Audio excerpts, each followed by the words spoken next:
Ansing nagiging sip-sip na daw kay Daddy Frankie ayon sa kanyang mga bashers. Well, paano nga ba nila nasabi ang ganito kay Ansing? Hindi kaya naiinis lang sila kay Ansing o may personal silang galit kay Ansing o may katotohanan naman ang sinasabi nila mga kaibigan?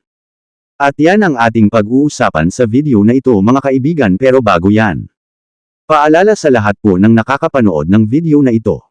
Malaking tulong na po sa amin bilang content creator ang inyong pag-like at pag-subscribe. Maraming salamat po. Sa nakaraang vlog ni Daddy Frankie kung saan bumisita ulit si Daddy Frankie sa lugar nila Kuya Oliver at Ansing.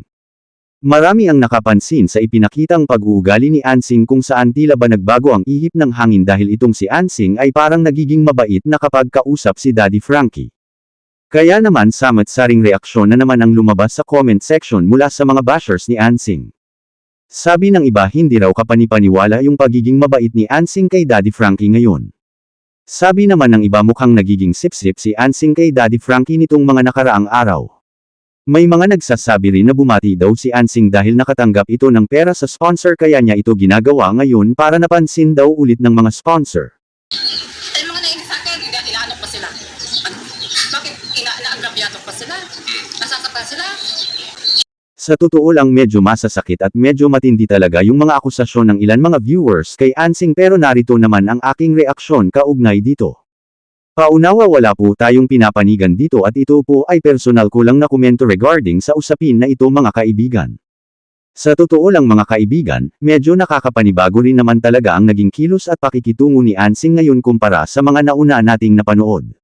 Kaya hindi rin nakapagtataka kung bakit may mga viewers na nakapansin at nagbigay ng kani-kanilang opinyon. Pero para sa akin mga kaibigan, hindi rin naman natin pwedeng agad husgahan ang isang tao base lamang sa ilang eksena na ating nakita.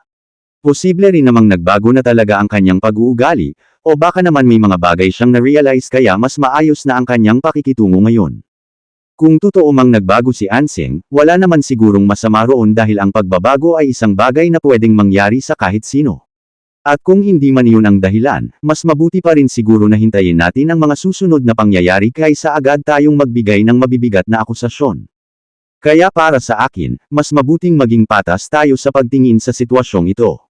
Nirerespeto natin ang opinyon ng mga bashers, pero hindi rin naman natin dapat isara ang posibilidad na maaaring nagbabago rin ang isang tao.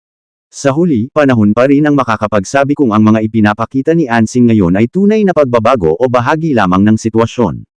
Sa ngayon, obserbahan na lang muna natin at irespeto ang magkakaibang pananaw ng bawat isa. Well, tungkol naman sa sinasabi ng mga bashers, ito ang pananaw ko. Posible kasing may dahilan kung bakit ganoon ang naging interpretasyon nila sa mga kilos ni Ansing.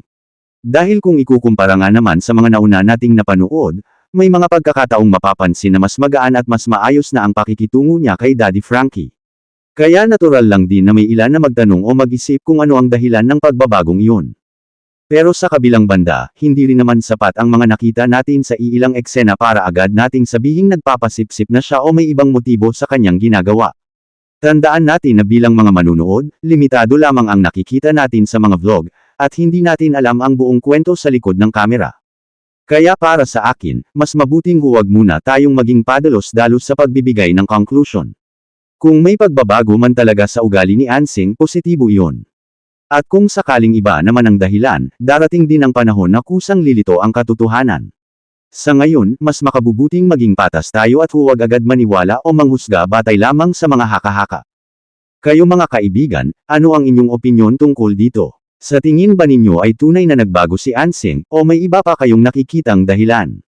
Ibahagi ninyo ang inyong saloobin sa comment section, basta panatilihin nating maayos at may respeto ang ating talakayan.